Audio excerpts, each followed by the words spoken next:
Okay, let's get this Mavic Pro's first and last waypoint flight started.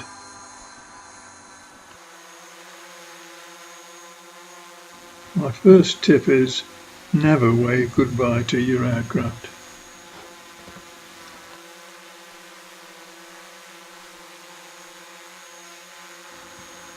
I decided to do a simple circuit of my house, keeping the house in view all the time, and as a precaution I flew to the top of these tallest trees and measured their height, which was 23 meters. I set the cruising height at 23 meters, but flew around these trees.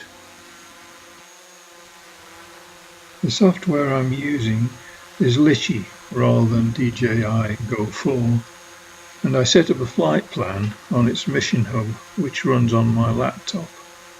I'll quickly show it to you. So here we have the Litchi mission hub, and inside it I've set up waypoints 1, 2, 3, 4, etc. all the way around the house and landing here.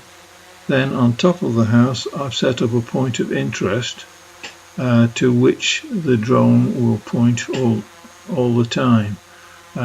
These triangular symbols for the drone are all pointing towards the house. The altitudes are all set in yellow, 2 here, 23, 23, 23 all the way around. Looks fine. But where's the problem? Here it is, waypoint 8, altitude 2, waypoint 7, altitude 23, cops in between. There's going to be a big crash there. So that was all brought about by the takeoff and landing being set at 2 meters, both at 2 meters. So the moral is check, check and check. Let's get back and see what's happening. Here's the last 23 meter waypoint coming up. I was on the other side of the house with a restricted view of the flight. By the time I saw the problem and jammed hard on the pause button, it was all too late.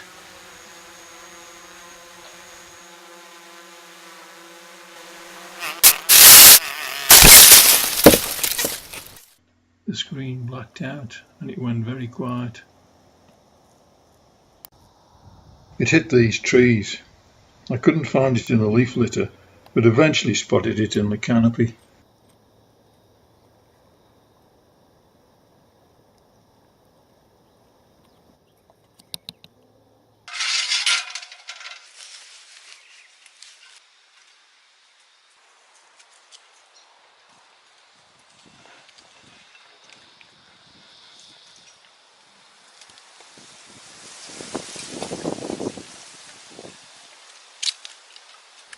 The battery had broken free, but fortunately it was undamaged. Yeah, the arms have been pushed back, but this one's got one of the blades missing. So a bit of damage there. And the worst thing though is that the gimbal is jammed. The next step is to bring it into the workshop here, and I've already taken some screws out. So there's on the front 1, 2, 3, 4. Lots of good advice on YouTube from kind people showing you how to do it all, so I won't go through that. Also there's a couple of cover plates, one on each side with a screw in, so 6 at the front there, 6 at the back, 1, 2, 3, 4, 5, 6, and all those are out. Flip down, so you just need to, it's already taken off, so it all clips down, so that has to be removed with something perhaps like this. This was a prize tool, but it's actually I didn't have one. I've made one out of a knitting needle, and I must say it's very good. You can make a different end on. The next step is to remove these 4 connectors.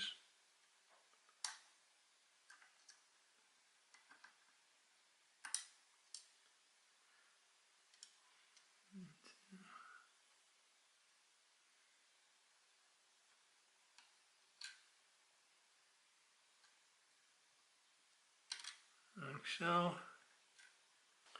I have 4 screws to remove. 1, 2, 3, 4, leaving these 2 there. Last screw, I have the cover fitted so that the gimbal won't fall out.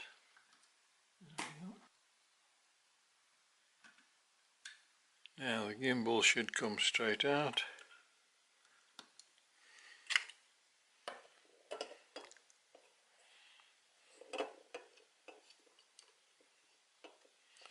I just need to remove these 2 screws, that one and that one.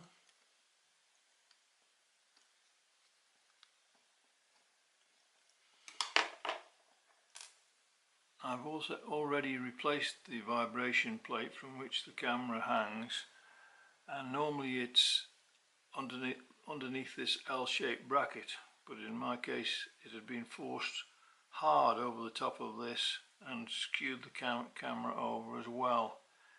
The plate was also bent just here where it attaches. This is the original, and in trying to straighten it I broke it. The alloy is quite inflexible and not solderable as I tried, so I made an aluminium replacement. The gimbal's back in, so I might just check and see what's working. Video's back. That must have meant that one of the connectors had been shaken loose in the crash, and since I've taken it off and put it back on again, must be okay now. Last screw going in now. I'll just go outside now and see if it works. Now I've got a waypoint mission set just to give it a test. It's under autopilot at the moment. Just do a little bit of dollying back and forth.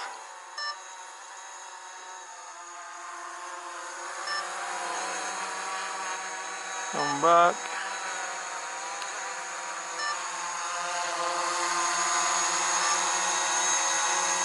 Well, it all seems very good. Very good. Well, thank you very much everyone for watching the video. If you like this video, could I ask you to give me a thumbs up and subscribe?